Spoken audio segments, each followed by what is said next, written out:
Hello, everybody. My name is Lewis Lee, and this is Plan and Traffic. We do this every Thursday night, 9 o'clock Eastern Time. So please tell all your friends that are into cars, boats, trucks, anything you put gas in, we talk about it. What's up, Ray? Lewis, good to see you again tonight. Good to be here. Yes, sir. This Thursday night comes quick.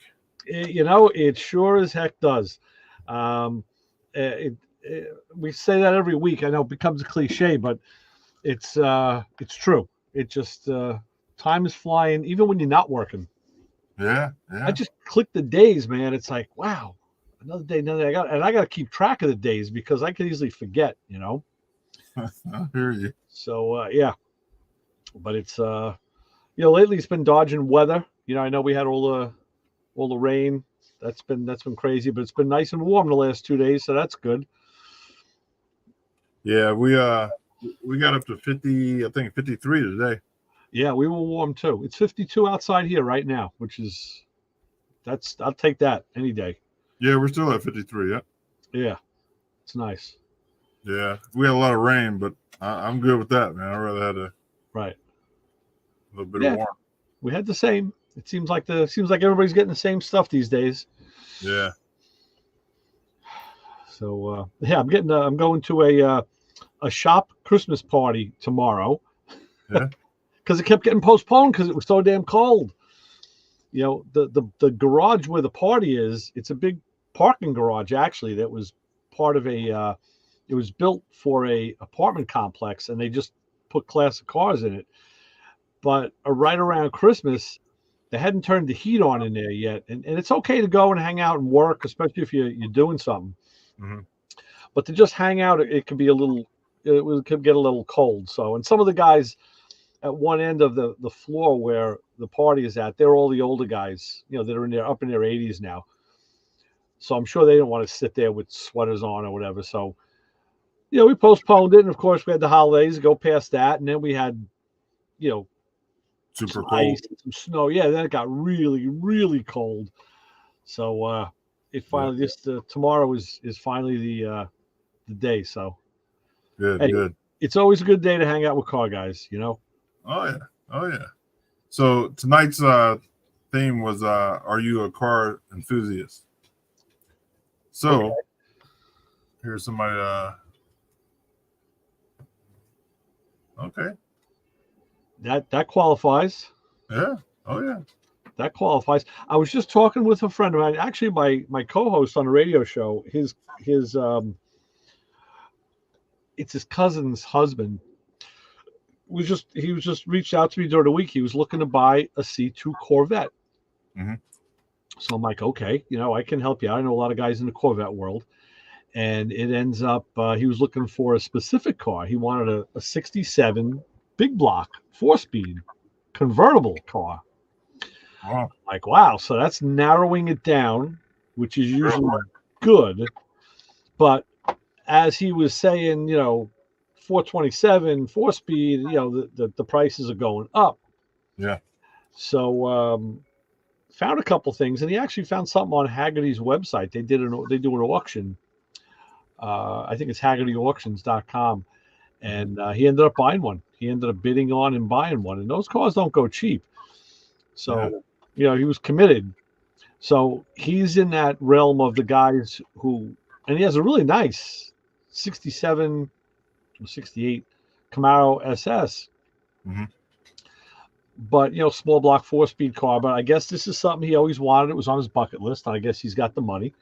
And, but, you think about, I say this all the time. We all talk about prices of cars, 20, 30, 40, 50. This thing was, north of $80,000. And I always tell people, I said, $2,000, you can throw $2,000 around all day. It sounds like nothing. I said, till you take $2,000 out of your safe or your bank account, and you hold it in your hand, and you think about handing it to somebody. Yeah. $2,000 looks a lot bigger than your mouth was, Oh yeah. So we all fall into that trap about just the numbers game, and it's all just numbers until you have to have that pile of cash out of your account on the table. So just something to think about. Right. nice pick up the dream car you're really looking for. Well, I look at that a couple different ways because I say, okay, so now you're going to spend some money. It's going to be a lot of money. And okay, I'm retired. That's what I wanted. I always wanted it. That's what I'm going to do. So you think about how long it took you to save that money. And you say, okay, I'll spend it on that car. Good. Then that car comes in and it's as represented. But when you start looking at it, it's like dating a girl and marrying a girl. Once you live with it in close proximity to yourself, now you start seeing things that you didn't see before. And there's maybe little imperfections that are now, maybe now it's bothering you. Now maybe you're thinking it should have been a little better. Some people call that buyer's remorse. Some people have it worse than that, where they just say, oh my God, what did I spend the money for? But I think that happens more often than not, unless you find the unicorn, absolutely perfect car. Yeah. Now, the president of one of the Corvette clubs here on the island found me a car, one town away from me. It ends up it's a guy that I know for like 45 years. Mhm. A 67 Burgundy car. So it wasn't the color that this other guy wanted, but it's a 427. It was the 390 horse car, 4-barrel, has side pipes, convertible with a hard top. Sends me pictures of the car. It's gorgeous in the pictures. It ends up, it's still titled in the original owner's name. Really? 67. He got it from the original owner, and it had never been sold, never been retitled. So he has it in that original owner's name still, with full documentation, data plate, all the stickers. So that car, that's almost like 120 grand. Yeah. But that car, you talk about pedigree. So then do you say, well, okay, do I go from like 80 or 90,000, step up to something like that and get something that I know is like the real deal? Mm-hmm. And then I come in and say, yeah, but are you going to drive it? And unless you're Floyd Garrett and can afford to build your museum of these great cars that cost a hell of a lot of money, then my thought process is, are they worth having? Yeah. Yeah. That's why I'm the fan of the driver. I love a good quality driver because you'll take it out and enjoy it. And yeah, it's not worth what the top dollar cars are worth, but those top dollar cars aren't going out and being enjoyed either. Yep. So it all comes down to why are you in the hobby, And let's face it, people do that with all sorts of different things, but so that's why when I'm at cruise nights, I talk to guys, I try to vet them out and see where they stand like in the hobby. Because a lot of guys will say, yeah, I've heard this. I'm getting my car painted over the winter. So, you won't be seeing it. Well, yeah, of course, because you're getting it painted. But, then no, I probably won't be taking it out much after that. Like, don't paint it. I'm taking it out every week and enjoying it and coming out and hanging out, well, I'll have to bring my pickup truck then. I was like, all right. So there goes that, that happy event. See, I've never looked at it that way. If I paint it, I want to show it. You know what I mean? Well, that's what I'm doing with my car. Yes, I did. And I already immediately started getting chips and little imperfections. Most of them happened right in my own garage. Mm-hmm. And I said, you know what? The hell with it. Just, you know what? It's going to be here longer than I'm going to be here. I might as well enjoy it. And you can always repaint it. Yeah, that's true. People get so hooked on the one paint job. You're like, hey. Yeah. Scratch it. Next year, paint it over the winter again. It's not cheap to paint a car these days. It's very expensive. Yeah. But yes, it's possible, So now they make that clear wrap that you can get on the front. Yeah. You can barely tell it's on there. Yeah, my friend has that on his new Tacoma. And I did say that's a great idea. It's like, because guys used to use the leather bra on the cars all the time, especially on the Corvettes and all. And that caused problems too, because if it wasn't really tight, it would chafe, right? And it fade to paint. I heard that sometimes they'd get moisture trapped under them, and that was a problem also. So yeah, there's options, but let's get the fellas in and see what they're talking about. Yeah. Jim, like you ready to go sleep? Hey guys. Jim's scratching his head over the whole thing. I say, Well, I'll tell you one thing on the plastic wrap or the clear coat wrap. You got to be really careful, especially like you, Ray, where you just had the car painted, because you got to make sure it's cured. Because one of the things they sell you on is that it's removable without damage. yeah, But if the paint underneath has not cured, because this has happened, trust me, I've seen it, where they put it on the car too soon, and then of course they get something, they get a rock chip, or there's time they want to take it off, and they go to rip it off, and they take the paint with it. wow. So yeah, you got to follow the adhesion. Water. I mean, There's a place up here. It's I can't remember what the name of the place is, but it's a Porsche place. That's all they do is Porsche. It's a shop at Speed. It's called, and I was watching that guy, and he had gotten a car in, and somebody. I don't know the full backstory of it, but the guy wanted to have it removed from his car, and of course they did it too soon after a paint job, and they went to go rip it off or to take it off, and there goes the paint coming with it. So, paint is usually like 72 hours, I think, to fully cure, and you want to outgas, so it pops. And in clear, the new clears are a lot different. Yeah, you wouldn't want to just have the car cleared, that day and then put the wrap on. You wouldn't want. Yeah, that was funny. One time when I had the Mustang painted, and it was like a couple months afterwards, after I had the car painted. I don't know, a couple weeks, 6, I don't know, maybe a month. It was a couple going along the line. I'm washing the car, and I rub along, and next thing you know, the paint comes up. Oh. And I was like, well, this is really weird. And I started squeezing around, and, that's kind of just felt like your skin, you're kind of pinching at it, and dug the fingernail in, and I'm starting ripping off paint. And they didn't, when they mixed it, it wasn't mixed right, and it never hardened. They didn't put enough whatever they had to do. Right. And that was a real mess, because of course, I take it back to the guy, and he's finding every excuse under the sun why it didn't go. And finally the dude from DuPont came out, and he said what had happened, and so they repainted it. But that was the easiest strip job that we did on that car, because man, a handful of buddies all just grabbed a corner, and you just took a razor blade and slit it and peeled it right off, dude. It was crazy. It would have almost been fun to make some slits and then take it out on the highway and just watch the people behind you. Well, the funny part was you could take a slit, put a slit in there, and then you take the hose, the garden hose, and you put it in there and turn the water on, and the water pressure would be this big bubble, like a water balloon on the side of the car. Right. Man, that was a mess and a half. But we all sit around hanging out in the parking lot, peeling the car like an orange. You know what I'm saying? So, wow. But you got to be careful. Some of that stuff is great, and of course, the older stuff. We had cars that we did back at the dealership.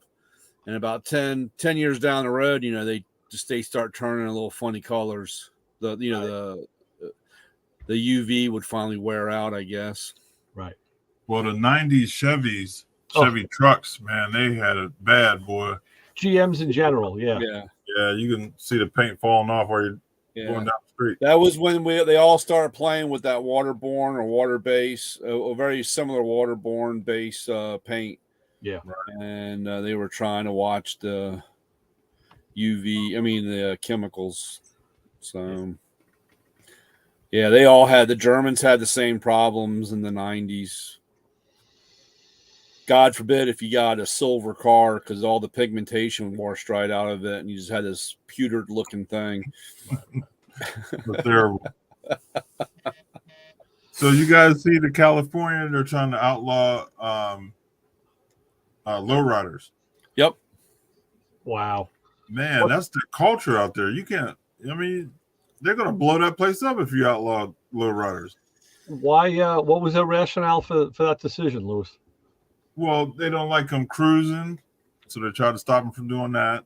And they don't like gas motors anyway. So what are they going to ban Tucanos too? Man, it's going to be a civil war out there if it does pass.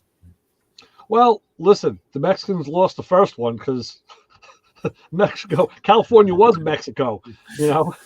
They lost that one big, so I don't know if they're going to do too well the second time either. You're talking about a man's car. Yeah. Different story. For sure. And those dudes, they don't play around, man. But California, I just read something in the Haggerty magazine, and they were talking about, it was an editorial. I read about a week ago, so I'm not going to remember much about it, but it was where they said they sent the questionnaire out to people with cars that were now getting older, and they were talking about the smog ruling, the smog test, which they have to do every year, I think. But they were talking about dropping it for the older cars. And it's the same reason that Haggerty decided to insure newer cars. And that is, like, Haggerty said, we know that if you're insuring this car and thinking of it as a collectible, you're not going to be driving it as much as your regular car because you're going to take care of it. So what California's thinking is like, the older cars, there's less and less of them, so the percentage, the guy broke down the numbers and said how many there were and broke that into a percentage. It was very, very small compared to the amount of cars in California. And they said, you know what, with all the EVs they have, these cars have such a small percentage, even if they're gross polluters, not to make a difference. But the people kind of read the thing the wrong way and didn't want to participate. And the point of the article was like, if they would have all participated, they probably would have got this thing put through faster because the people would have talked about it. But again, it comes down to education and not knowing. Right. In Maryland, they went to 25 years, I think, or 20 years, and then you're no longer you're emission exempt. Yeah, we're 25 up here. Yeah. And that was one of the things also where a lot of people went with historic tags. Right. They would put the historic tags on these cars that were, over 20 years old or whatever. And that's the part that gets me crazy because you'll see like, a Ford Taurus with historic tags and the guy, and he's not supposed to be driving it every day, but, he did that because he got all the exempt and all the, that's funny. Right. Get around. And of course, that's the whole thing about, they change the rules and everybody gets pissed off, because they make it hard for the guy that does have, a classic or does have this, because you got some guy or a kid driving around in a 92 Honda Civic. You know what I'm saying? That the world came up, the world came up and smacked me in the face when I realized, holy crap, my Impala that I think of as a new car doesn't get, only needs a safety inspection now because it's over 25 years old. I was like, you got to be kidding me. But yeah, there's a perfect case. I mean, Haggerty took that car on my policy well before it was 25 years old. Mm-hmm. And I had the rep on my show, and I asked him, why are you guys taking cars like this? I said, I'm not complaining. It's already on the policy, but why? And that's what he said. He says, because we know you got this 96 Impala. This is 2006, let's say. He says, but we also see you have other older cars. So we know you fit the demographic of guys who have these cars and you don't use them all the time. They probably sit more than they get driven. So it's to our benefit to insure that car that way. Yeah.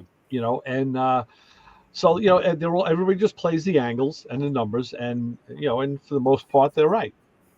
So, but yeah, now you get a safety inspection only, which is, so, right. But which is good because now some cars like in the mid 90s, a lot of them had engine, computer problems, check engine lights and whatever. Now you don't have to worry about that anymore. Right. Well, that was like that's like my Audi, because when they kept changing the standards of the emissions, they kept lowering and lowering, and then they finally started counting NOx for I don't, because like you said, I I would fail for knocks on if it would be too hot because there was no EGR on that car. Right. And of course, you get up there, and of course, the first thing they tell you, "Oh, you failed knocks." And I was like, "Yeah, okay, that's normal."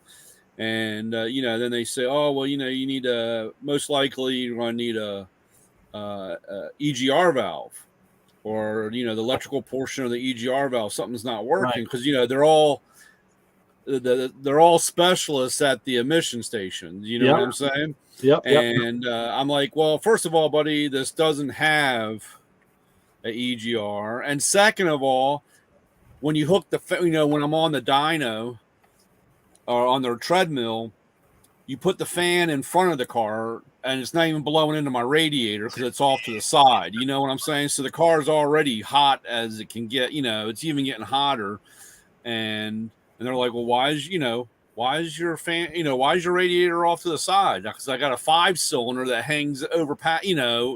Right. You get into those cars. Not to say mine was any different. It's just like the guy that had the Subaru, and you turn around and it's all-wheel drive, and they'd argue with you because it wasn't a truck. They'd put you on the 2-wheel drive treadmill, and they blow the rears. They'd blow the diffs up in the car, right, and wonder why. Mm-hmm. So, I don't know. That stuff is all crazy, but then I think about states that don't have mandatory inspections. I'm watching my buddy Kenny Wessel. Right, he's down in North Carolina. He just did a video on a what was it? Was it a Jeep? Came in for a check engine light. And it was a PO 420. It was cat efficiency code. So his theory is, if you change the cat, change the O2 sensors because they could be contaminated and whatnot.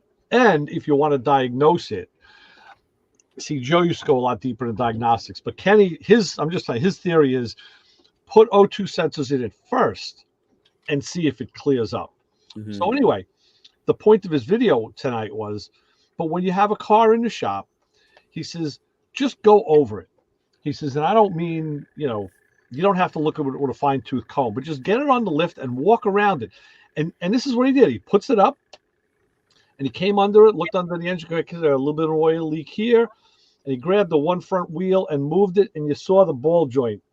The boot was big. He goes, we got a bad ball joint right there. He goes, I heard another noise from the rear when I was driving it. So he went to the back and he moved the rear wheel, and there was a clunk, clunk. The rear bearing was shot. Yeah. You could see the rotor moving through the back. He goes, so that car obviously wasn't getting regular inspections. So that's when an inspection program is beneficial, because this person's driving the car, may not even really know anything is wrong until that wheel flies off. They just turn the radio up. Yeah, but but you're behind them when the wheel falls off, and there you go. So, that's the problem with that, because you can't. People aren't going to take care of their cars. In the perfect world, that would be great if they did actually do, like you said, an inspection. If you had a yearly inspection, of course, you're going to have the person that says, "Oh, we don't need government. We don't need this. We don't, this thing." But, when you really look at the average person, I can't even tell you here lately in the last couple of years, but here lately, I cannot believe how many, especially Hondas, not to pick on them, but Hondas in general, with broken ball joints sitting on the side of the road. Where these people were driving down the road, they made a turn and a ball joint broke, and it's common on those, but and break, and just because they do not inspect or have the car looked at. You see, so if someone was to take that argument with me about government interference, okay, I'm all for that. I agree. I don't want the government in my life any more than necessary. So I'm fine with that if you're going to take care of vehicles. So when was the last time you checked your tire pressure? I'm just asking that question, and you're going to get that look like you got to do that. Yeah. Okay, you need a mandatory inspection. Right. because you don't know what the hell's going on under that car. But then on the flip side, like where I was going with this is that then you got a state like Virginia that they're just worried about their $15. Well, all of them are, yeah. I mean, Yeah, I know that. But you get a car in, they don't even look at it. Because trust me, we've had cars from Virginia come over here and they're literally, falling apart. I just went through inspection. well, I told you They about go through a Maryland State inspection because they move here, I told you about that Jeep I worked on late in the summer that came from another shop. Half the brake parts were missing, and they inspected it. Yeah. So not only did they leave stuff out, they gave them a sticker. So Yeah. yeah, it happens. It happens everywhere. It really does. But So yeah. So I'll tell you something, Brian. I got to use one of the motor books this week. Oh yeah. I'm dealing with a guy who's the president of one of the Corvette clubs here on the island, and he was talking to me about he has a 2008 HHR. Oh. So he was having trouble with the brakes. He says, I was in the truck the other day, and I pressed the brake pedal. I felt it pop. Okay, he blew a brake line. It ends up, he felt it was a front hose that went. So he put front hoses in it, and then he put rear wheel cylinders in it. I don't know why. And bled the brakes. They didn't feel great. They felt worse. So he put a master cylinder in it. And now he can't get a brake pedal. So I was telling him about, okay, listen, you went too far already. You did too much too soon. It's not what I would have done. So I was talking to him about a computer bleed with the ABS. He goes, oh, no, this car doesn't have ABS. I'm like, it's an '08. It's got to have ABS. He goes, no, I don't have ABS in the thing. I'm like, wait a minute. I went and I got the book and I opened it up. I'm like, dude, they're giving me an ABS procedure for it here. It's like, yeah. He goes, are there any pictures? I'm like, no, it's not pictorial, but I'm telling you, yeah, you got ABS. So, and that car, I told him the bleed procedure, it was front left, right rear, and then rear left, front right. He's like, what? Are you sure? Is that? I said, yeah, it's got, you know what? It's got a transversal cross link braking system, where two wheels in each corner are on the same circuit. They've been doing that for years. I think Honda started doing that back in the 70s. I said that's so that way you have at least one front and one rear brake if you do lose your master. My motorcycle's like that. You hit the back brakes and it does one side of the front. Right. Yeah, BMW is doing that as well. See, a lot of manufacturers do that. So he couldn't comprehend that one. But I said, yeah, that's how you're supposed to do it. So it sounded like he had a bad master. And I said, just because it was new, I said, you know what we say about that? So, and I said, probably the thing that you did is you went to the floor a few times. You put that piston in a position of the bore that it's never been in before. Right. And the truck has however many thousands of miles. I said, yeah, you could have easily damaged the master by doing that. I said, what I've been doing lately is bench bleeding with plugs in the master and only going about an inch, just stroking an inch just to uncover the port and let the bubbles out. He goes, you can do that? I'm like, I said, if you look at the instructions that come with the master, it tells you in there that's how they want you to do it. And the only thing that scares me with a guy like that doesn't know, of course, he gets in there and changes the master cylinder and he doesn't know anything about the rod adjustment. Yeah. And that's a whole nother procedure in trying to explain it is or have any kind of concept of that. Because I can't even tell you how many times I've gone into a shop and a guy's complaining that he's having all these issues. And I say, did you ever check the rod length? And he's like, what in the world are you talking about? I just put a master cylinder in it. Right. And that's the guy that's working on the car. I know. Well, he got the master from Amazon, so he's going to get a new one. Well, he bought a Delco part. At least he bought an AC Delco. I told him, I said, I have a lot of Cardone stuff. I don't even use them anymore. So I said, when you get the new master, let me know. I said, and I'll come down there. We'll bench bleed it. I said, I have my brake bleeding bag full of tricks. You know what I got to get, Brian? I know we talked about this a while ago, but I got to get that damn pressure bleeder to pressurize down. I got to get one of them. Okay. I said, I have the Mighty Vac that'll with shop air will automatically suck it through from the bleeder, but I think I want to go to the pressure bleed next. and then Uh-huh. we'll see if we can straighten them out. I don't know. We'll see. Yeah. I'm gonna have to do something like that on my bike because man, it's a bear to bleed. Is it? Oh, it's unbelievable. Lewis, I found all the motorcycles I worked on, especially with the front brake, just like a half inch, just like a tickle on that lever. With the cap off, you'll see as soon as you stroke it, you'll see bubbles coming up through the port, Mhm. and that'll bleed. That bleeds the master, the front master, and then you can do a wheel bleed. Okay, At least on the bikes, that I worked on, that worked real well. I'll try it. Yeah. You see, my bike has ABS, and you need the BMW tool to hold it to close the pistons, the solenoids rather. If they get, if the system gets open, so I can't even do that at home. So how's everyone tonight? Sorry, I'm coming in a little late. Hey, Paul. Everybody's good? How you doing? I caught some of what was going on when you all were talking about the lowriders in California. Mhm. So you're saying that they're now targeting specifically the lowrider cultured No. cars? Yeah, they're well, maybe not necessarily the lowriders, but the clubs. Like they're trying to stop all the cruising, and that's all lowriders. Okay. Like Cruising, I'll hanging out, all that stuff. yeah.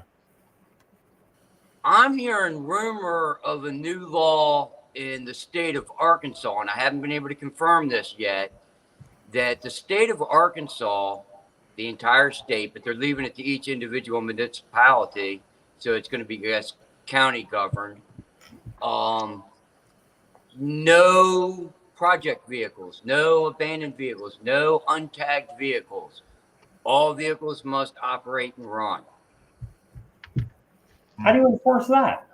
Now, what do you mean? Enforce it. Oh, they do that around here. I thought you would enforce that in the state of Maryland or Montgomery County, but they have gotten away with it and then began shutting down the junkyards after they made all the cars go to the junkyards. Oh, junkyard. So, what? How are they enforcing it with private owners? I'm not sure.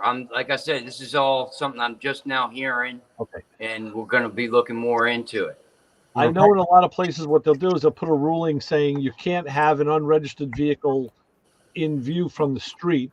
So Right. It can't be on your driveway or in front of your house. It has to be, behind the fence or in a garage or something. I know a lot of places do that. Many moons ago, roughly 20 years ago, I went through this with Montgomery County. I had a car that had no tags on it sit out under a car cover in my driveway. And one day, a little county car pulled in my driveway, came up and looked and left me a dirty letter saying that car has to be tagged and registered. It cannot sit on my driveway with a car cover. And you weren't in like downtown city, Silver Spring, or in the city of Rockville. No, I'm where I'm living now, right out here, in the middle of nowhere at that time. Yeah. And so I told the guy came out and I had asked him, I said, well, I have a car cover on. I don't quite understand. He goes, well, I said, the old law, well, you had to have a car cover on it. But now you cannot have it, there's no tags on the car. If you have a car cover on it, you got to have a see-through. You got to show that you have a tag registered on the thing. And unfortunately, I didn't have a motor in this car. He goes, I know this thing hasn't moved in a long time because you can see the rain line, where the stuff's sitting. And I said, well, it needs a motor. And he goes, well, why does it need a motor? And I said, well, the motor blew up and I just don't have the extra money and I'm not going to get rid of the car. And we went round and round and round. And finally, I had said, okay, fine. I'll push it in the backyard. It's behind a 6-foot privacy fence.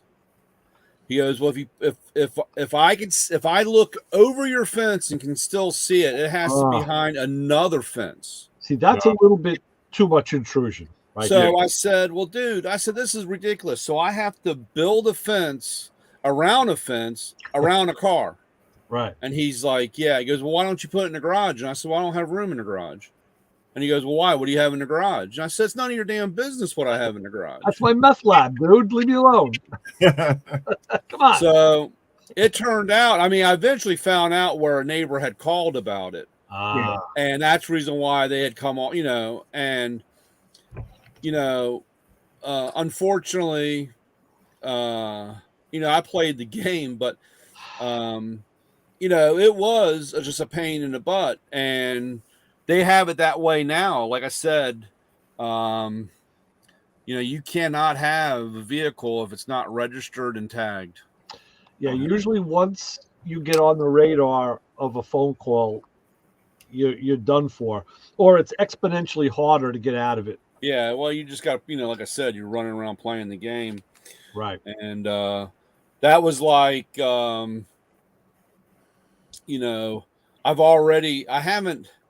that's like my pickup truck. I still have it tagged and registered. I'm still paying insurance on it. But I already had one guy come by and said, that truck hasn't moved in 2 years. And I said, well, I'm just keeping the mileage off of it because I'm going to sell it. The guy that drives it has a broken leg. You can't take it out. But, I don't, like I said, we went through that in Montgomery County, and Paul knows they went through the junkyard. I mean, we lost a lot of junkyards because they had, they didn't have a tag. If they didn't have titles or any kind of documentation on that car, it was gone. That sucks. And it brings me to another question I have for the state of Maryland. You're still there. I'm not there. And we're talking about these vehicle safety inspections and all the unsafe crap on the roads today. In the state of Maryland, you say now the emissions side of it, they're only testing back 25 years. Yeah, I think it's 20 or 25 years. All right, let's use 20, even less. Let's use 20. Mm-hmm. There are emissions testing side of it goes back only 20 years. Yes, you can get a historic tag, a street ride tag, one of those other non-tags. But when it comes to a Maryland state inspected car, right? Say it's a 78 Malibu station wagon, 305, unaltered. Grandma's car in Florida until she passed away. I now bring it back to Maryland, and I don't want historic tags. I want a standard Maryland state inspection. Drill this thing out, measure the brakes, the tires, everything you do for a Maryland state inspection. Yep. But my air pump for the AIR is locked up. It's supposed to be fixed. There. It's not functional. Does that fail for Maryland state inspection now? Yep. It's non-working equipment, non-working factory equipment. Yeah. If it's supposed to have whatever emissions it's supposed to have, and if you're going to put regular tags on that car, it has to be that way. It has to be the way it came out of the factory. If the pump is locked up and there's no belt going to the air pump, it fails inspection. It should. Yeah. Yes, I agree it should. I'm just clarifying that that's the way the law is written. Now, like I said, well, I mean, that's why they hated me as when in the short time that I was an inspector, I'd fail a car because I had a plugged tire. Yes. And they would say, why you failed me because of the plugged tire? And I said, well, because it's no longer speed rated. I mean, a speed rated tire is a sealed tire. It's not, you don't have a 120 mile an hour speed rated tire with a plug in it. That plug, it's no longer speed rated. So that tire is not safe. I don't care what you do. I don't care what kind of plug. I don't care how you plug it.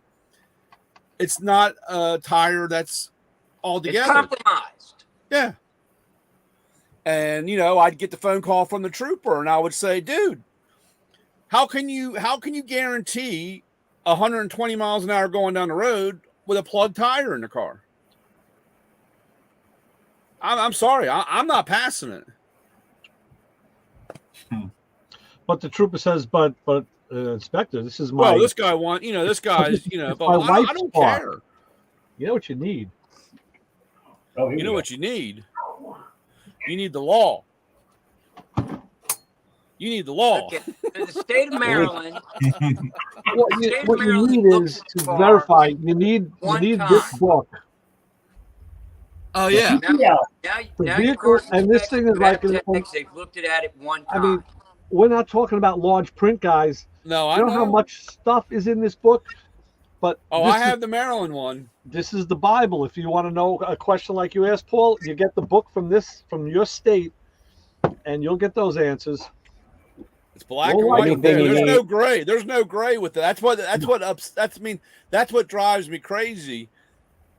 That they want to. There's no gray area. That's why a lot of people. I mean, I had a hard time with the test because, they'll ask you a question, and then you started going, well, it could be if this happened or that. That's not what the question said. The question said this, so that's the way. I mean, you don't dig deeper into it. The other time I saw that happen is when my older daughter, she got a degree, a social work degree, and she went to get her county and state certification, her licensing, and she had to take the test to become a licensed social worker, and she failed it once or twice because she was thinking along the lines of actually working in a casework, because that's when there's gray areas, and you'll make concessions for things. But she realized, like, no, these are the answers by the book. The way they want it was the way it was written.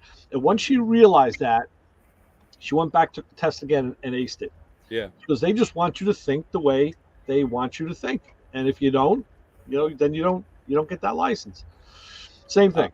I mean, I'll never forget, like, when I was going through my hands-on, the trooper was, the trooper was like, okay, this tail light's cracked. Does it pass or fail?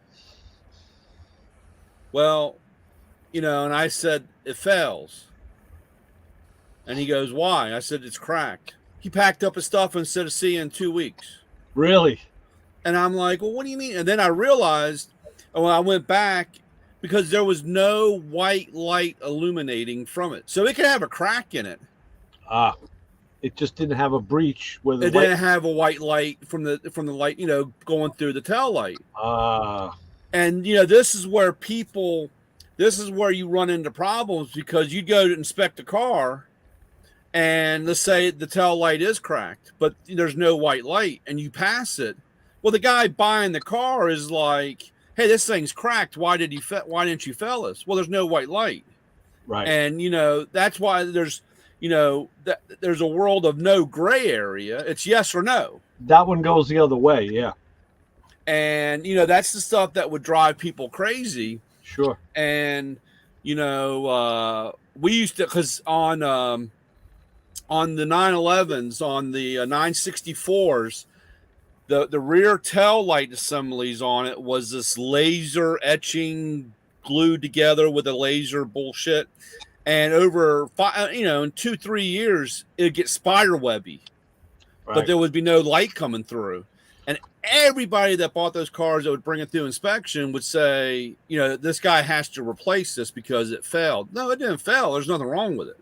Right. I mean, I know it looks like shit, but that's where you get into your second part with that dude that bought that Corvette, because now he bought something that may have been, legit and nice, but then he wants to take it to the next step, and he has to spend some money after spending $80,000. Right. Yeah. Well, it comes in. You got to know what you're dealing with. You got to know the rules. You got to be one step up on them. So, like I said, yeah, I used to pick this book up and I would just flip through it, like, just for shits and giggles. There's a motorcycle section in here about, it covers, and some of the stuff is like from the 60s. Yeah. It covers mirrors and pipes and, brake lights and all sorts of crazies. And like, basically this is where the chopper guys learned that guys back in the 60s and 70s, they would literally take a dentist mirror that they'd use in your mouth, and they'd braze that to the handlebar. That constituted a rear view mirror on a motorcycle. Right. It's like, I got a mirror. Yep. Yep, dude. But the judge is going to kick that one out. And, that's like working in between the rules. you know. Right. So some funny stuff comes out of it too, but mostly it's, you know. You know, and like you said, that's when Where- they, you know, where I I was remember going one night, with this- huh? I said was where that, I was Paul? going with this was in the state of Maryland. Let's bring that one up because that's the state we're at right now. With the state of Maryland, it's one time your car is inspected. So I have a 2010 Honda Accord, and I come to the state of Maryland, it's inspected. Now, I keep that car, I maintain it, I drive the living crap out of it, cross country and back. All of a sudden, I come to Texas, and the car's been beat up. It hasn't been inspected since that time that I bought it in 2010. Oh, we're going to use this one. This is perfect. 2011 Honda Fit. Car I drive cross country. Everybody knows my car. Maryland State inspection in 2014 when I bought it. So I drive the living crap out of it. I come to Texas. I have to be inspected when I come to Texas to get my Texas tax. With a burnt out tail light, I'm giving my windshield sticker and it passes inspection. They do not look at the brakes. They didn't look at the tires. It was pay your No, they just 15 want your bucks. $15. They pay you 15 bucks and you walk on through.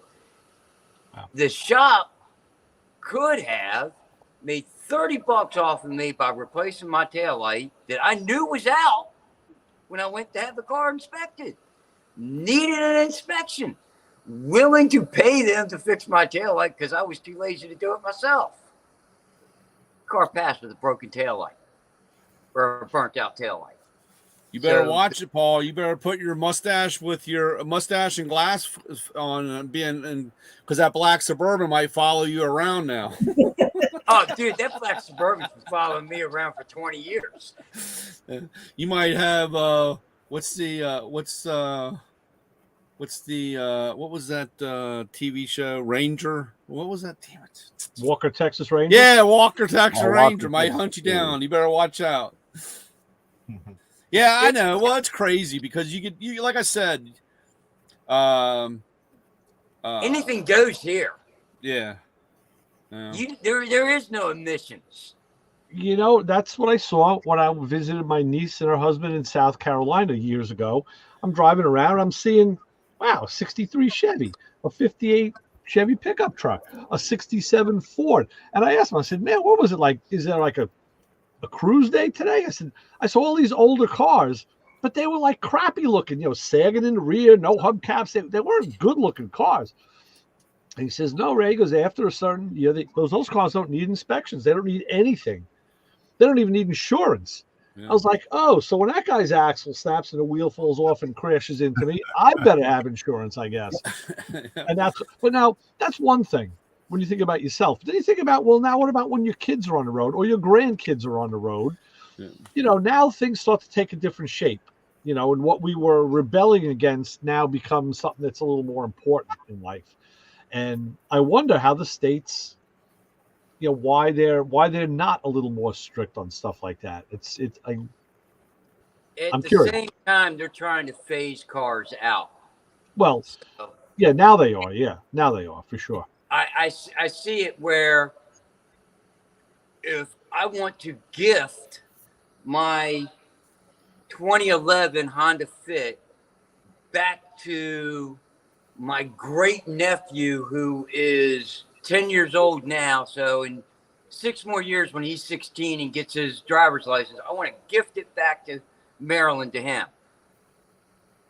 There's good chance that he'd never be able to register that car. Yeah.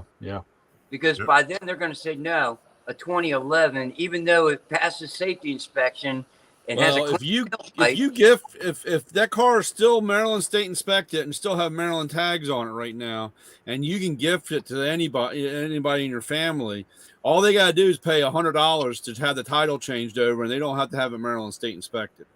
Right, but it's not a Maryland car anymore. It's a Texas car. Yeah, well now it's got to be re-inspected. You can go to Uncle Vermont. Paul can't give a car to his nephew in Maryland. But I could give the car to my nephew, same nephew, say, in the state of Virginia, the state of Delaware, the District of Columbia, Pennsylvania, everything surrounding it, except for New York and New Jersey. I think California. You can get it registered in Vermont and get plates from Vermont. Arkansas too, and Maine. Yes, Maine's I another think one. it's kind of like the trailer tags for Maine. Right.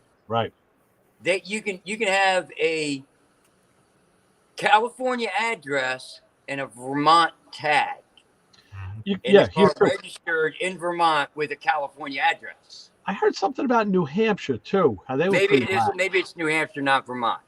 Don't hold me to the state. But Yeah, there it is was a one of those state. two. Vermont, because that's what all the bus guys are doing. Getting their plates in there. Yep. So you can register your what state is it? Vermont? Yeah. You can register your bus in Vermont using your Ohio address. Yep.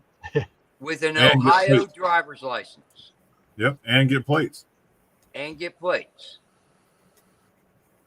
Now, is that fall under, well, I have dual residency. I have a weekend campsite in Vermont. No. If you go on YouTube and Google schoolies, more than half, probably 75% of them have Vermont plates. Okay. I read an article about it, and they interviewed somebody from Vermont, and the interviewer came out and said, so it sounds like it's really just all about the money. And the guy said, well, yeah, pretty much. That's it.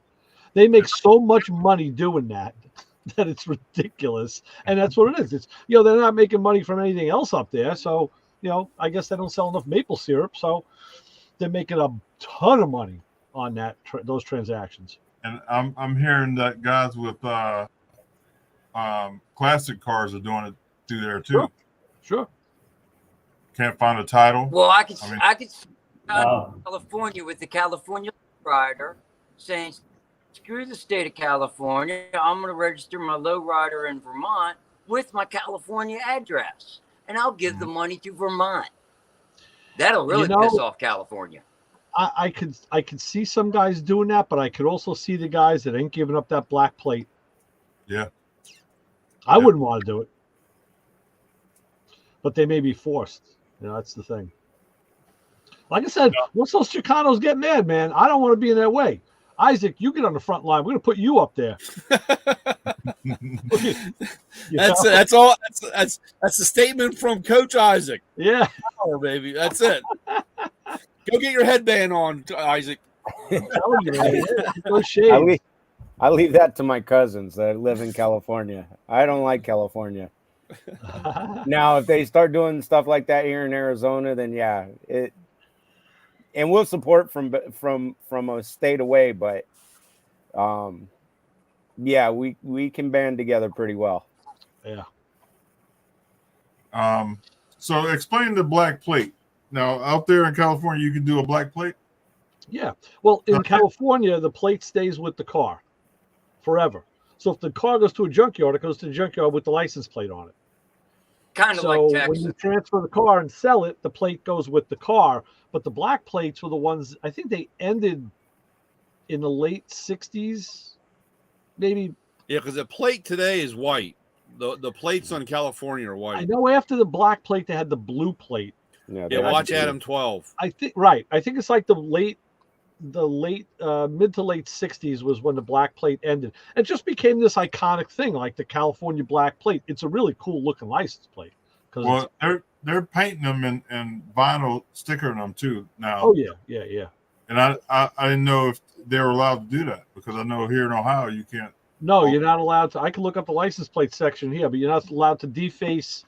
You're not even allowed to repaint a license plate. You're supposed to turn them in and get new tags if they're bad. But the black plate was just that iconic. It just got a life of its own because it was, it typified California up to the 60s. It was just a thing, Yeah. So I've seen some guys doing them on some of the lowriders. Oh yeah. That was if they don't have one, they want one. Yeah. Yeah, and then but you can't get it because you can't just if you were to retag a car, you get the current plate. Now here in Ohio, you can get a vintage plate of the year of your car. Here in New Yeah. York too. Yeah, New You York. could do that. You could do that here, but you are issued a new plate also, and you got to have that in the car. Now you can have your vintage tag, and as long as it's not still like you can't have one, and if it's still registered to a car, you can't have but you can have a vintage plate, and as long as it's not registered to any other car or have anything outstanding, but they issue another plate, a new plate that you got to keep inside the car, because Really? when the officer pulls you over and he looks at the one plate he's got that's matched to the other plate, and you got to have the other plate in the car. See, here in New York, just last summer, I put on my car a 1964 World's Fair plate, and it's a 2-year only plate. 60. It's one of those little. It's one of the little in between the line things in this book.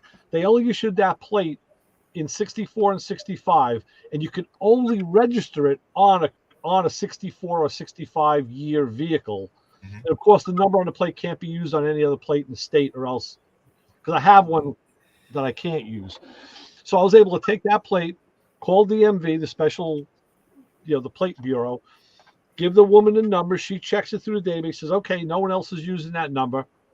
And the fee for me to do the transfer was $3. So she says, are you ready for this? For your fee? I'm like, yeah, what? She was $3. I said, is this New York State DMV I'm talking to? She goes, yeah. Plus, now I don't have a 2-year registration like I had before. I only have a 1-year registration. I do it every year. But there's a $25 like road tax fee that we pay on our regular plates that now I don't pay on that plate because it's a vintage plate. And the other thing that's cool about it is they were only issued one in that year. So I don't have to have a front plate legal. Oh, cool. Right. So now I can put any plate I want on the front. Yeah, There we go. Yeah, I'd walk around them. I figured that was easier than going and finding my bandana. Yeah. So there are rules in probably all states like that that you could. Now, not everybody has a World's Fair plate, I guess, because you would have to have had to have a World's Fair in your area. But that was pretty cool. And my friend Cliff gave me a plate because he had it, and the reason that it was so easy to do is because the number was it was his wife's grandfather. When he got it in 64, he just went to DMV and says, yeah, I'll take the World's Fair plate. And it was just a sequential number. So it wasn't a vanity plate or anything. The other one I have is a vanity plate. It says Ray 75. And I couldn't use that one. So, right. And my Billy's is reminding me now, the inspection fee now is only $10 for the safety versus the $37 if you have a regular car. So it's cheaper for the inspection also. So, but the other thing is, they do have rules to get insurance on a vintage car. You have to have a daily driver that's, I forget what the age range is. Let's just say, I'll make it up. We'll say 10 years or newer.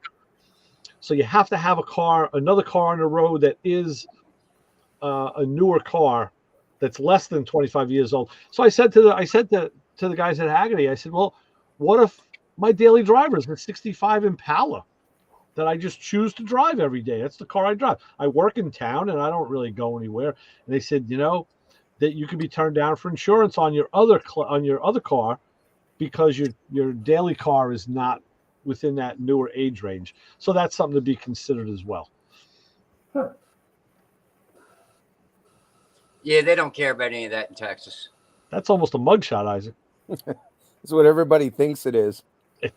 Hold the number up, dude. Yeah, you got it. Hey, I saw that picture in the post office last week. Yeah. I saw him in the New York Post. That was, believe it or not, many years ago. That was actually it was a passport photo, but it was to get my guard card to do security. Really? So that's what I look like as a security guard. Okay. All right, guys, I'm gonna call it a night. All right, Paul. I'll get with you sometime this week. Whenever, you kind of know the deadline on that, but I'll go ahead and throw out a plug for the Starboard Car Show while we're on air, real quick, Okay. because we got coming up February 16th, 17th, and 18th, the 60th Rod and Custom Show for the National Daryl Starbird's Next Generation deal, and No Class will be proudly on display with the Model A. And we cannot forget and promote real quick Rat Rod Magazine and everything that Rat Rod Magazine is doing with the subculture and as far as the whole culture of the automotive world goes, and keeping a periodical publication alive. That's amazing in itself, to keep newsprint, a magazine alive. I mean, how many magazines are left for the car culture in the United States right now? You know, I did see a couple in the supermarket in the magazine section. We got one supermarket that has a lot of magazines. But do you see what they're charging for magazines these days? $13, $14. I know what a copy of Rat Ride costs. That's why I only get certain ones. That's crazy. Yeah, it's ridiculous.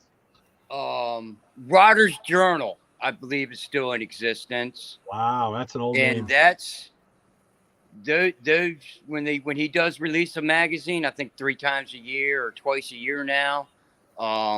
Yeah, you're going to spend $30-$40 for a magazine. Yeah, it's ridiculous.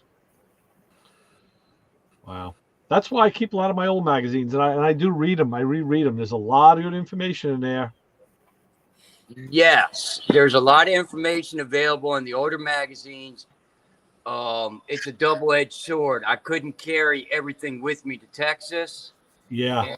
And there was times in my life, and I'm sure there's going to be others in the future, and we've all experienced it, both as a patient at the doctor's offices or as the visitor in a hospital, and there's nothing there to read. Right. Yeah. So I started bringing my magazines, my old magazines, with me to the doctor's offices and the hospital waiting rooms, and leaving them behind. It just ripped my address off of it, so it couldn't get straight back to me, and leave them behind, because all those copies of Hemmings Motor News that I've been hanging on to, I guaranteed made some guy's night while he was stuck in an emergency room. You know, Paul, that's a great. I've done that too, and I commend you for doing that. That's excellent. Yeah.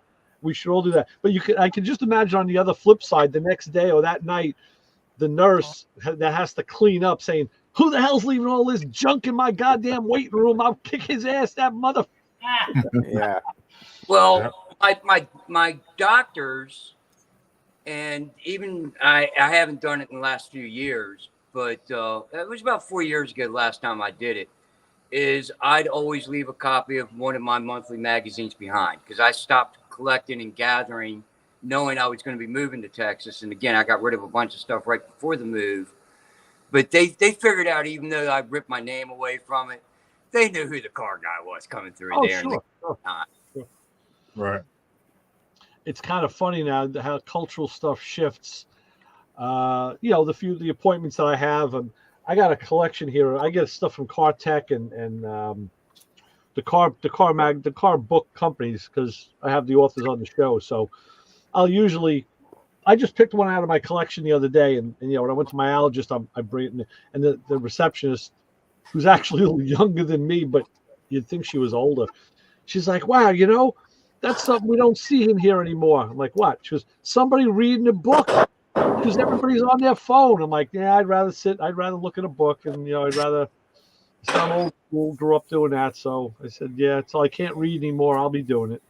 She goes, "Yeah, nobody reads a book. I just got a book from the library today." I've always been a reader, so there's something about that interaction. It's just like me, doing a crossword puzzle putting that pen on the paper and feeling that, the newsprint. You can't replicate that with a computer. Right. Can't do it. So Paul bringing up. Thought he was leaving. he did. He just forgot to shut the computer off. Yeah, we're talking about Rat Rod magazine, so I went to go grab one, and a bunch of Rat Rod magazine stickers come nice. falling out. I didn't even know I had, so I'm gonna go throw up a bunch of Rat Rod magazine stickers tomorrow at different locations. Good deal. Hey, if you guys want Plan and Traffic stickers, they're on the website. Nice. All right, price isn't marked on it. Oh yeah, it is. Okay, Cartoons Magazine, and this is from I don't know which way do I need to go. Can you all see that? Yeah. Come Yeah. closer. Yeah.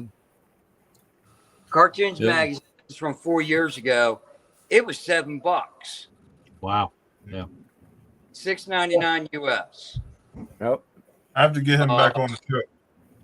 Date on it is 11/30/2020, I guess.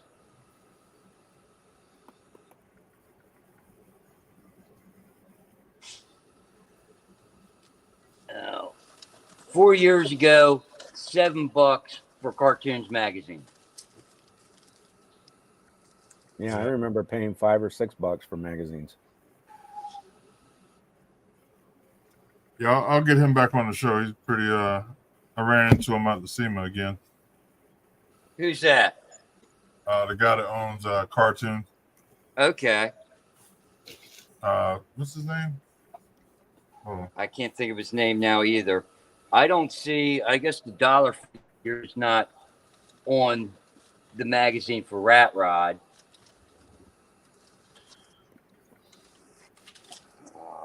There's nothing there. I don't know what they're charging now because I haven't bought one in a while. Which I'm sorry to say that, guys, but no, I haven't bought one in a while.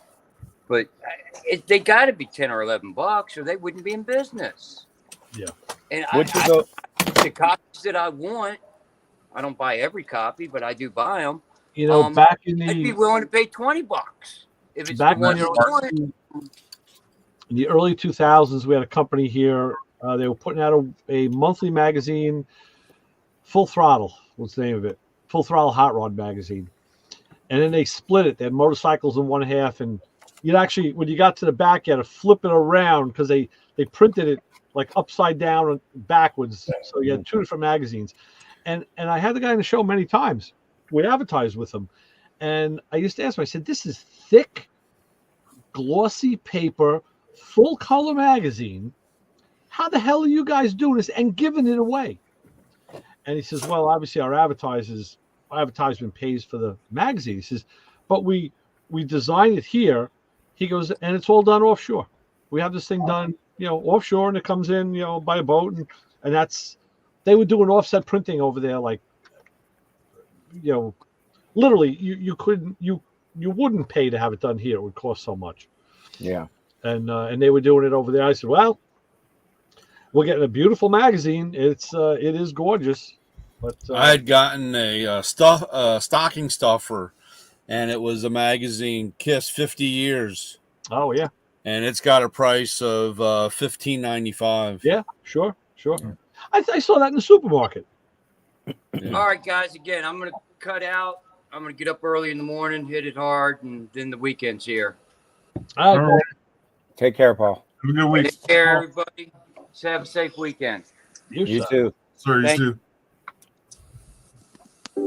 too. One of the magazines I like, I think it was Deluxe Customs or something like that. They had the older hot rods, but then they had the girls, the rockabilly style, the Right. 1950s, 1940s.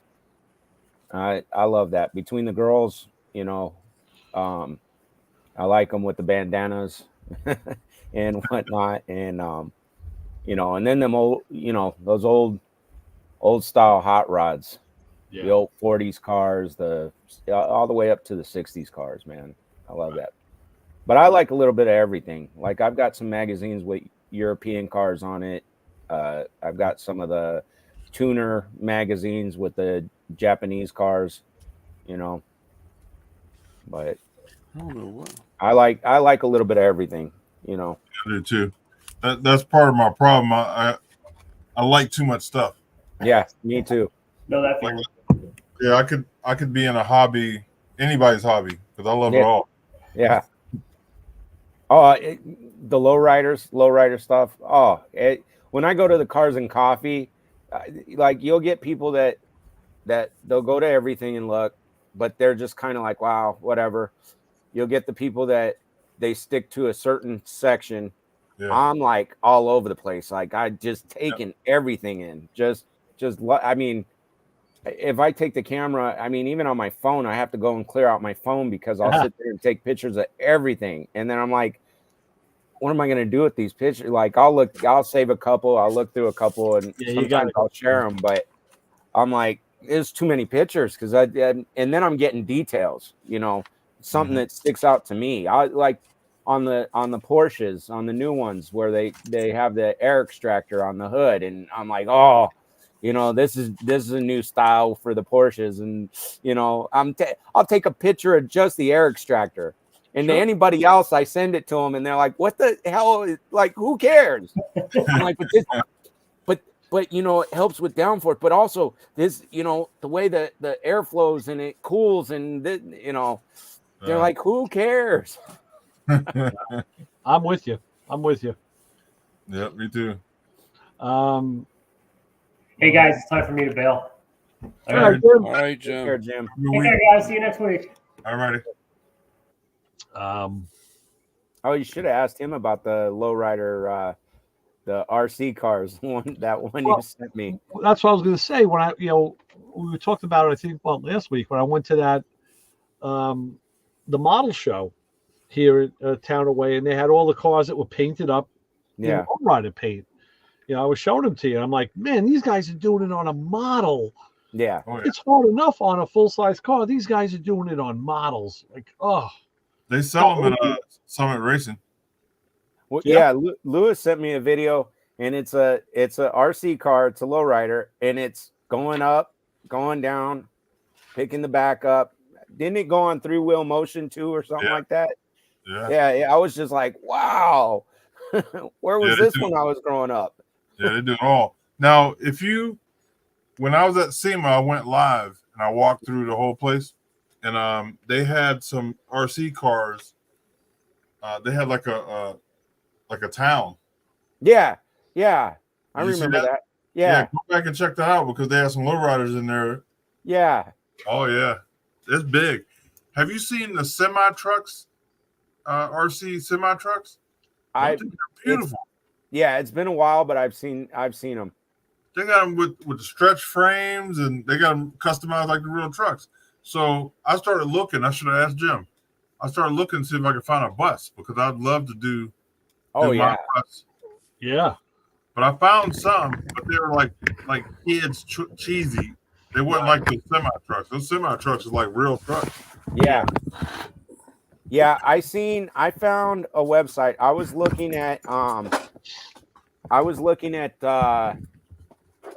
for GI Joe stuff. I have the helicopters and stuff around here, and I was looking at some of the kit bashing stuff, and I ended up on some RC forum, and they showed these guys building RCs. Like they were making frames. They were taking aluminum and making frames for like that. That's an RC tractor trailer. That's an RC one? Yeah. That's cool. Yeah.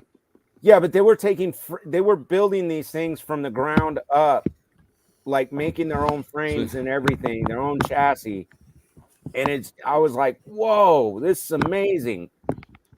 So that's just part of my die cast? Oh yeah. So how'd you talk the wife into giving you your own ring? Me? Just or him? Yeah. That's what happens when you walk in the front door. But yeah, see, oh, nice. Yeah. So have you went through and insured all that? Nope. Might want to do that, buddy. But I had to take down my Farrah Fawcett poster.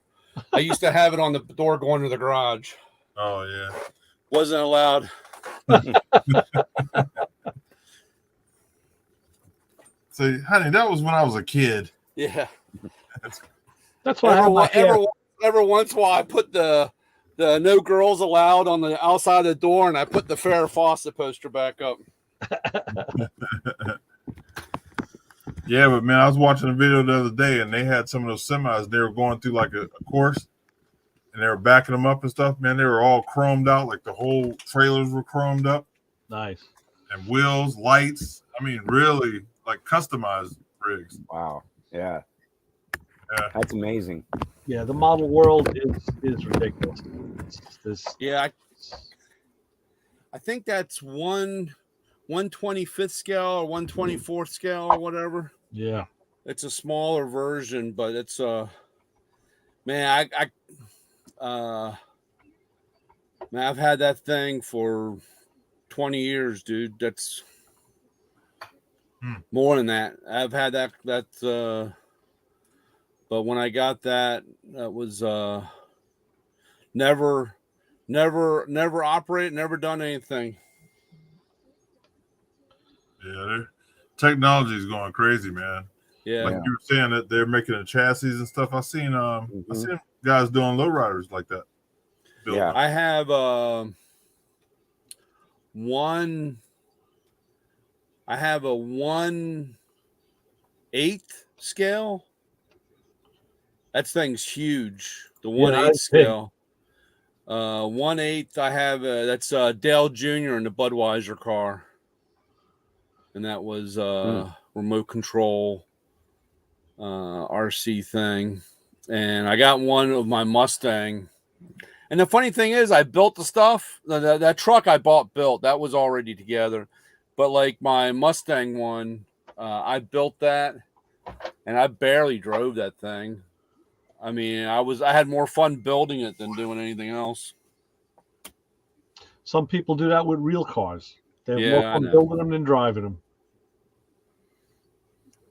I was just talking about that with the president of this Corvette club tonight, saying how, like I was saying with Lewis earlier, where guys spend that much money and it's like, oh, I'm not taking it out.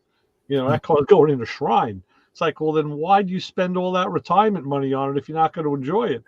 Yeah. They're looking at it like an investment. I'm like, well, you know, your investment, unless you store it right, is decreasing every day, especially if it's not in the best storage situation.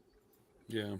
I had a guy when I was living in the condo across from me. He had I want to say it was a 2008 or 9 Corvette. And it was nothing special. It was just a regular Corvette, you know, plain Jane. But he treated it like it was going to be worth a lot of money one day. Right. Never drove it. He drove it like down the street back. Like, and I'm like, bro, you don't have the right vet. You know, it might be worth, you know, it might hold its value a little bit. I was like, here, let me take it for a ride. He's like, oh no. I was like, man, that's like I told my buddy. I said, you know, you could, with the money you're spending, you could go buy a C6, you know, and have a nice driving car that you can go cross country in. Because I even said to him, listen, you know, the car's down in Georgia. I said, hey, you want to go pick it up? I said, I'll take the road trip with you. And I said, yeah, 2 old guys in a C2 Corvette. We'll make it like to the border. We'll be crippled. A big block Corvette, no less. It's funny you said that. He's going to trail it. My dad had a 79 Stingray. And we drove it from Florida up here. Oh my God, it was terrible. Yeah. That was the worst thing ever. Right. I was little. Yeah. I was probably 10 or 11. Wow. We had a friend of the family that owned a wrecking yard, and he had it was about a 1940 Chevy Coupe. Sweet. Like that body style. Yeah, that's nice. It was hot rodded. You know, it was a cruiser, but it sat in the warehouse and he never took it out. I think when he first got it done, he probably took it to some car shows or whatever, but that was back in the 80s. And growing up, I don't remember him ever really taking it out. And then as I got older, it never moved. It had a layer of dust on it. It just sat in the warehouse. I mean, he had so much wrapped into it, and it was done just, especially for the time period, it was top of the line. Did not take it out. To me, it was a waste. It was like, get that thing out. Let's go.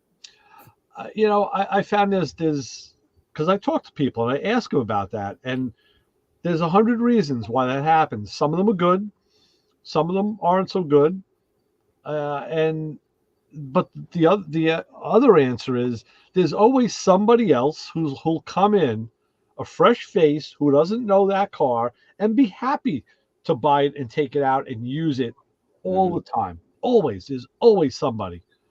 But well, my dad had told me, because so when I was 3, me and my dad were in that. Well, I think I showed the pictures on here, the real bad accident in the Porsche. When I turned 18, I got the settlement, and I went and asked him, hey, how much you want for that car? And he wouldn't sell it. And I talked to my dad. He's like, he'll never sell it. And the one thing my dad did tell me, his connection was, I don't think that was the car he had in when he went to college, but it was the same type of car he had when he went to college. And so he had that connection, which like when my dad told me that, I totally understood his connection with the car, but I never understood not taking it out. In high school, I had a 82 Z28 Camaro, and then I had a 91 Firebird. If I got my hands on a Gen 3 Camaro and built it up, I'd drive the doors off of it and build it up again if I needed to, just, because that's what I did in high school with it. So, I mean, and everybody's different. I mean, and like I said, he got the car he had in college. He had a connection, but I just never understood not driving it. I think some people think by not using it, they're preserving the car, but they're preserving their history. Yeah. They're not making themselves any younger, and they know that when they look in the mirror, but they can look at that car and see it the same way that it was. They can't see themselves unless they look at a picture. They can look at that tangible item and say, yeah, this is a piece of history. Yeah. So that's as close as I can come to, analyzing people's heads, but that kind of makes sense. Yeah. And too, with that, maybe the fear of taking it out and it getting dinged or something. Well, if you think of it, it's the same reason we collect anything. Like, why do you collect art? Why do some people spend millions of dollars to line their house with artwork that to you and I look like, okay, it's some pretty crazy paintings, but the real stuff, the real art. Yeah. And they'll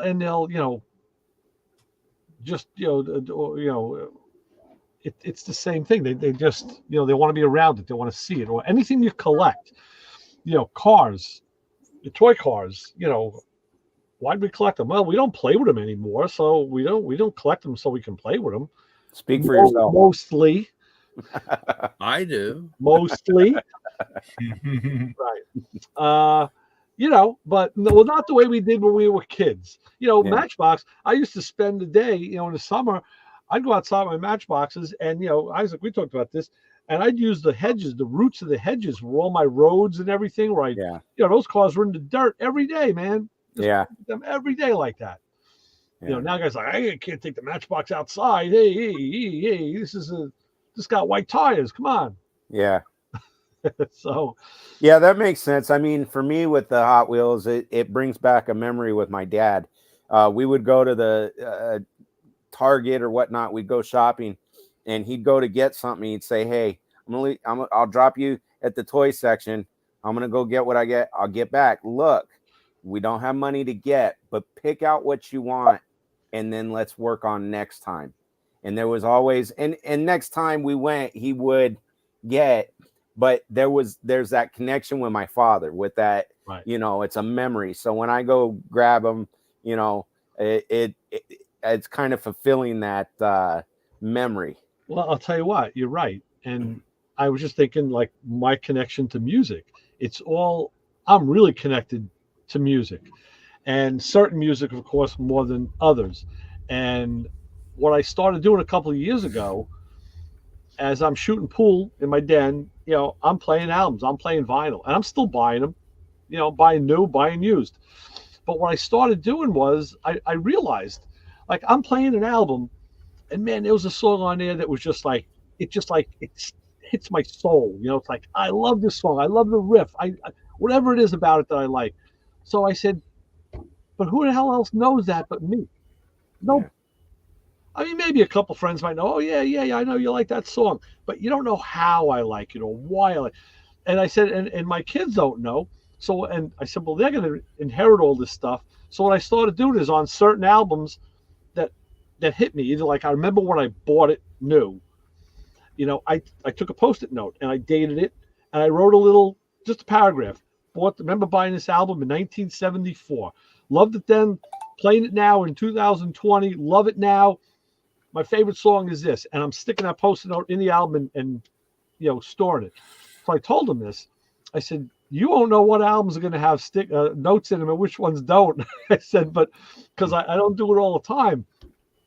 And maybe somebody someday who's going to be buying my stuff used will say, this crazy guy left a note in here back in 2020. Look at this, But that way, at least you can let people know, what you're buying was, why you liked it, why you have that tchotchke in the house, or like you wonder, why do people collect certain things? Some things are obvious, others aren't. Let me try and share it a little bit, but make a game out of it. Now it's like an Easter egg. It's like bust my balls. You gotta open the album to find the prize, and they don't all have a prize in them. One of them's got $100 bill though. Yeah. Did you guys see where they found that custom tea bucket? No. Mm-mm. Yeah. Oh, that's cool. Oh, That's It's like been missing. yeah. This It's like there was a car called the Custom T. Yeah, that's it. Is that a real engine, or is that, because it looks like a nailhead? That would be like that's nailhead, right? they just found, this guy's been looking for it for the last 35 years or whatever. Just found it. He said it's been moved all over, but it's got the California tags on that you're talking about. Where did he find it? In California. Oh, it's got the black plate. You know who that is? The guy that owns gas in California. They took over Pimp My Ride. Yeah. Uncertainty. That's what it was called. Custom car build. Was it a George Barris build? I don't know who built it.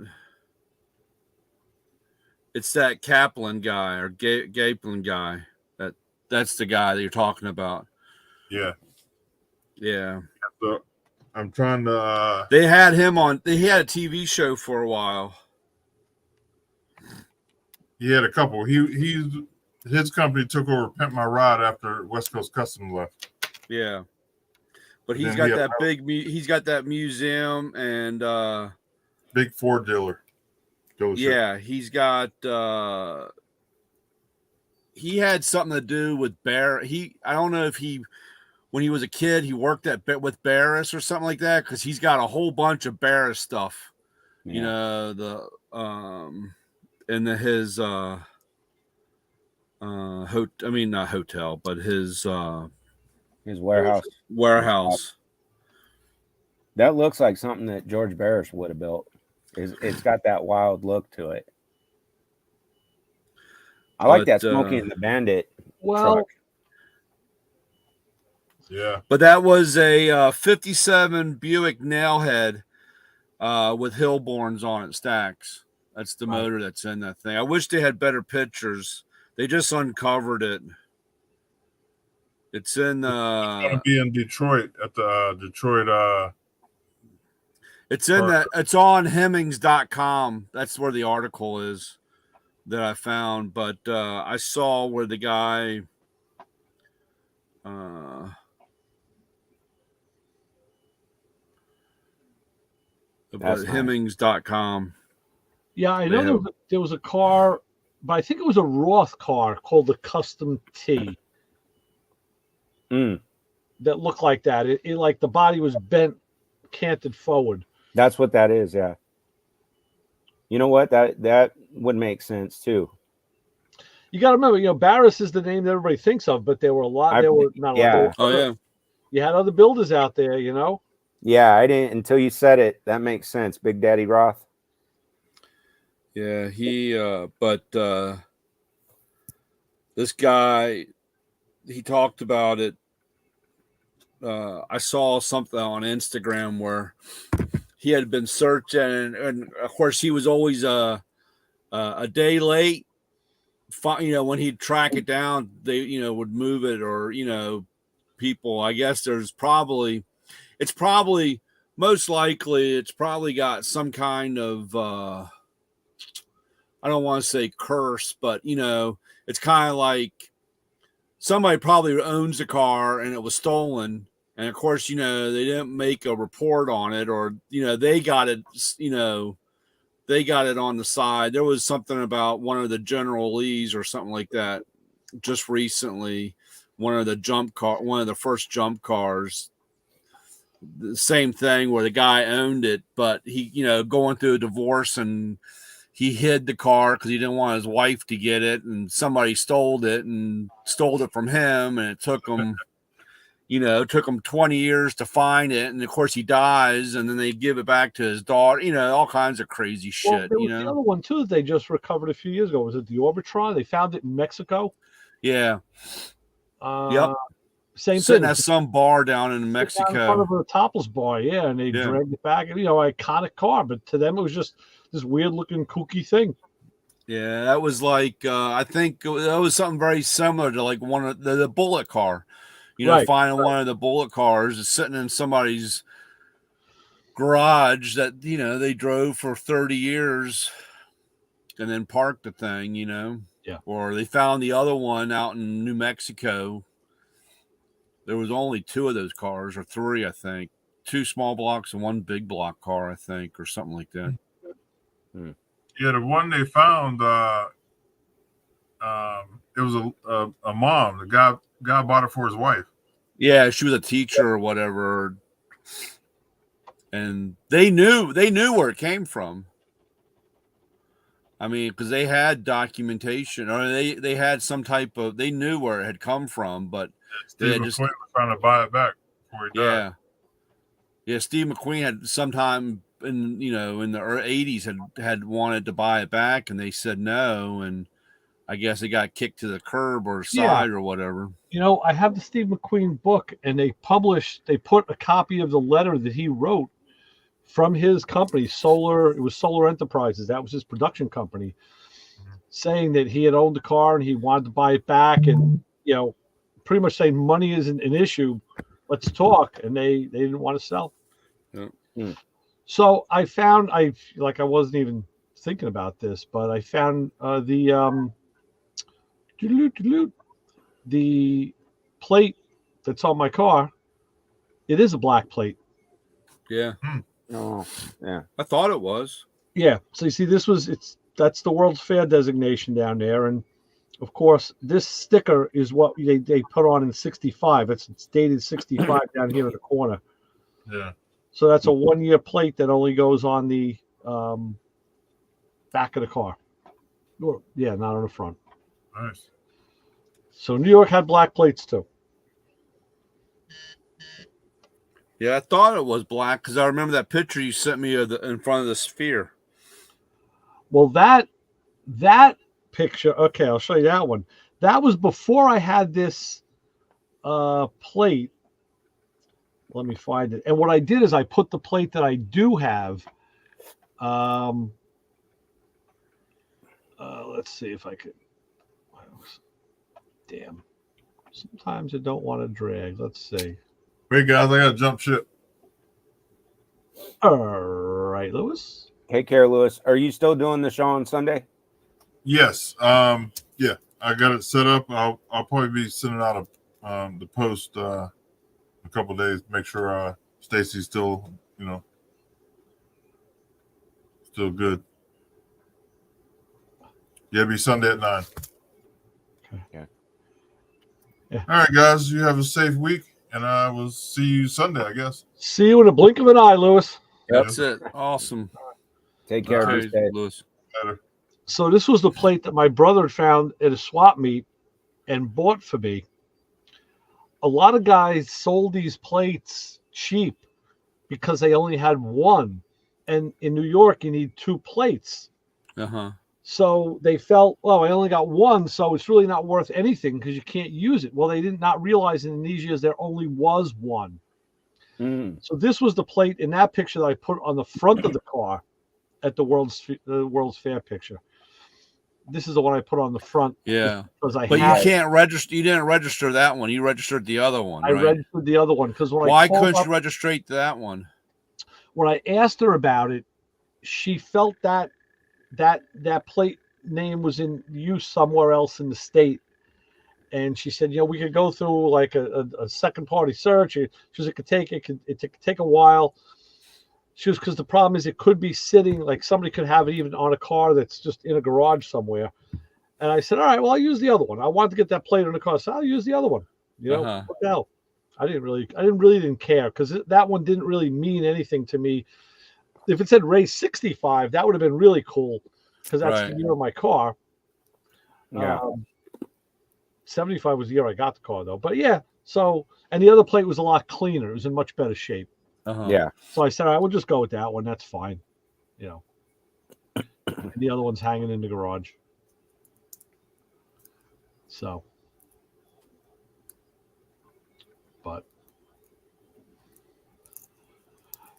Brian, like I had asked you last week, I was trying to remember when I was talking to Chris before the show on Sunday, I was telling him how last Thursday, and I don't remember who it was either Keith or it might have been Justin, who kind of did a Chris impersonation. Yeah.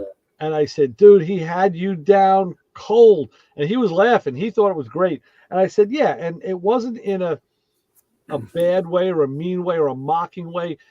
He was just doing an impersonation. And he got it. He had the hands going. He had the matter. But I couldn't remember which of those guys it was. I said, you know what? I'll go back to the recording. I said, oh, but if I killed the live stream was killed. And Yeah. Was it after we killed it? And that's what happened. Yeah, it was done after we killed it. So Yeah.